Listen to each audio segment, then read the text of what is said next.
Коньяк Азнаві. Сила лева в тобі. Із Росії надходять повідомлення про удари дронами у різних регіонах. Ну, зокрема, росіяни заявляють про те, що їм вдалося ліквідувати повітряну загрозу в Краснодарському краї, нібито збили вони там дрон, як вони пишуть, знову ж таки, самольотного типу, який летів десь на південь Росії і був перехоплений на територію Краснодарського краю. Але це лише один із епізодів, про які офіційно згадує російське так зване Міністерство оборони, Міністерство Шойгу. От, крім того, місцеві телеграм-канали Астра та інші пишуть про те, що безпілотники, ймовірно, атакували аеропорт Білгорода. Пишуть, що як мінімум 3 цілі було над цим аеропортом. Працювала система ППО, один із безпілотників впав і відбулося загоряння чи то трави, чи якихось об'єктів на поверхні поруч із аеропортом, на землі вже безпосередньо.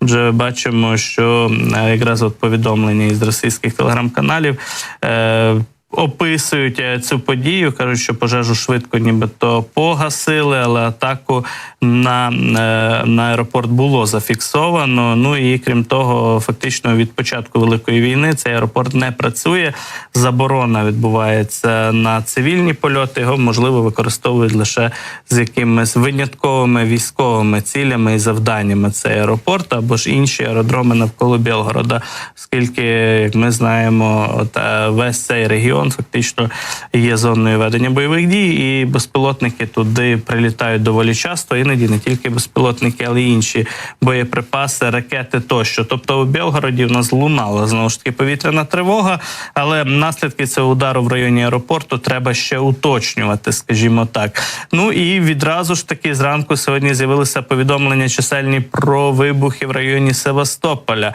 в окупованому Криму. Там над Севастопольською бухтою окупанти відразу ж таки запустили димову завісу. Пише про це «Кримський вітер» та інші пабліки, які описують події у анексованому півострові, на анексованому півострові. Ну і знову ж таки дуже багато бачимо в різних чатах, пабліках дописів про те, що декілька вибухів лунало у центрі Севастополя. Можливо, навчання, можливо, не навчання, знову ж таки припускають ці дописувачі, от, зокрема і «Кримського вітру».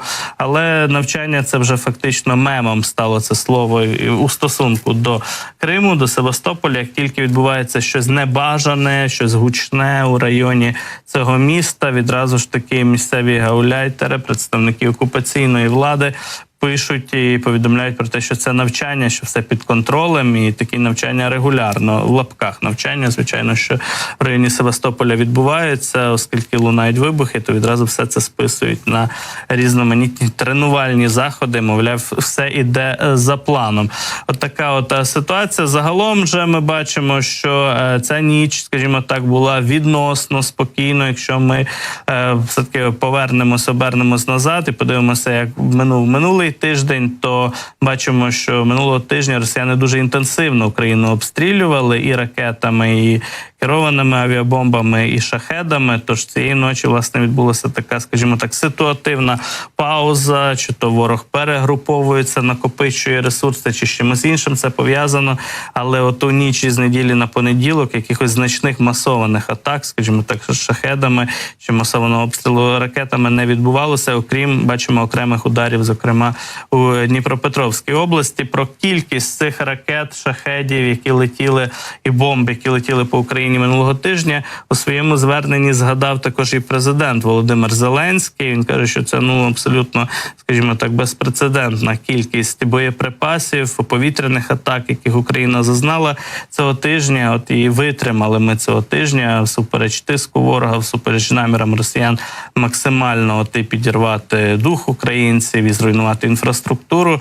Україна відбила ці атаки, наскільки це було можливо в умовах обмеженої кількості боєприпасів до ППО, але багато з цих ракет-шахедів було збито. Послухаємо якраз пряму мову президента Зеленського.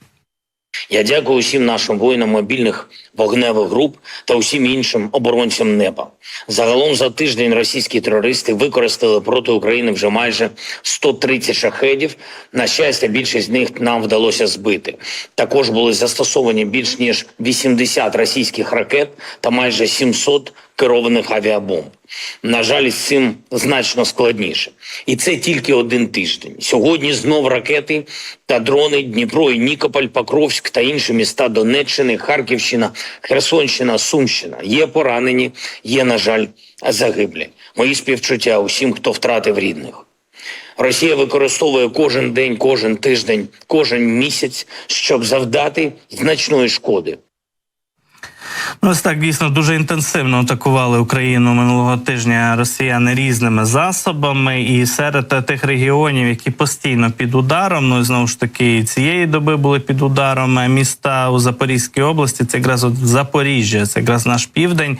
І ситуація там і біля фронту розвивається, і на лінії бойового зіткнення, і також постійно удари на собі відчувають мешканці прифронтових районів. Ну, а ще, знову ж таки, постійно з'являються якісь повідомлення про можливі російські провокації на ЗАЕС, тобто Запорізька область у нас у заголовках новин постійно з'являється регулярно і фактично не зникає звідти.